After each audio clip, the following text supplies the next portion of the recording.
Welcome behind the scenes of the DEA Museum. I'm Casey, the historian. And I'm Emma, the museum technician. And we're here to introduce this month's featured artifact, a pair of green platform shoes worn by an undercover agent in the 1970s. Every month, we'll take you into the collection and share stories about our most exciting objects. These shoes were a part of an agent's everyday wardrobe in Detroit, Michigan during a significant time in DEA's history. The Drug Enforcement Administration was founded in 1973, which consolidated several federal drug law enforcement agencies together. Agents working for those predecessor agencies, including the Bureau of Narcotics and Dangerous Drugs, brought their expertise and experience to DEA and helped develop new rules, strategies, and training to mold the agency into what it is today. One of those agents, Doug Wankel, began his career in Detroit, working undercover to decrease the sale and use of dangerous drugs. Like all undercover agents, he wore clothes to blend in with the people around him. The 1970s was the decade of disco, and the platform shoes that gained popularity with countercultural movements in the 1960s were all the rage. Americans from all backgrounds wore shoes like these on and off the dance floor, especially in diverse and densely populated cities. Listen to Agent Wankel reflect on his time in Detroit and the important lessons he learned in this 1996 interview. I came on with the Bureau of Narcotics and Dangerous Drugs. I was hired in Kansas City, Missouri. Came on in September of 1970.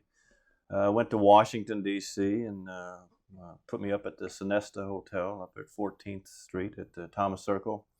And we went to the academy, if you will, at that time as it was downtown.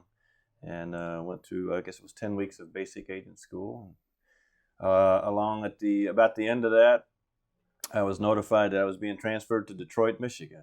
And here this poor country boy from the wheatlands of Missouri was being transferred to Detroit. So that's quite an interesting experience for me. January of '71, I reported to Detroit, Michigan, and my life changed, I would think, probably a great deal at that point. Did a lot of undercover work in Detroit. My early years there, I was spending a lot of time with the drug du jour at the time in Detroit in the early 70s. Of course, you had quite a bit of heroin on the streets at that time.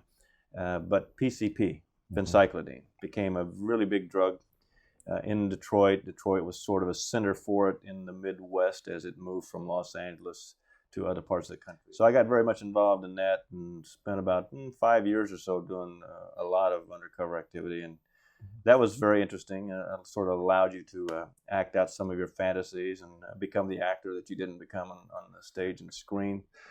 And to also do a service. It was a very important part of my life, my job. Probably helped define me as a person a bit. Probably allowed me to burst out from some of my shyness. So I grew long hair.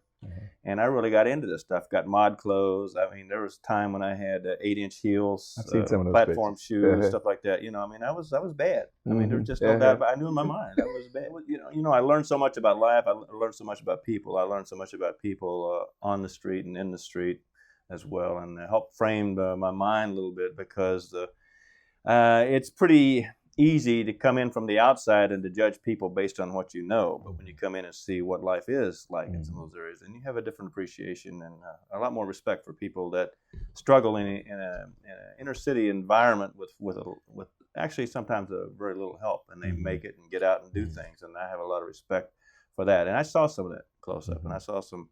In addition to the people we worked on and did things with, I also saw some people who made a big difference in their community and went on to make a big difference in their life and their family's life. So that was important. It was a very, from sociological, a good opportunity for me to learn a lot about life, which DEA did so much for me. It was a lifetime of education, exposure, of opportunity, of travel, sometimes adventure, that I never would have had otherwise. And it's really great. Following his retirement, Agent Wankel donated his platform shoes to the DEA Museum, where they are now on display. These shoes symbolize the creativity and dedication of DEA's agents and employees, as well as the impact that communities have on agents' perspectives throughout their careers.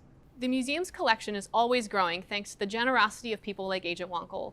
Over 45,000 artifacts, photographs, videos, and documents illuminate the important moments in the history of DEA, federal drug law enforcement, and drug use in American culture. To learn more about DEA's work and other fascinating stories from the collection, follow the museum on Facebook, go to deamuseum.org, or visit in person Tuesday through Saturday, 10 a.m. to 4 p.m.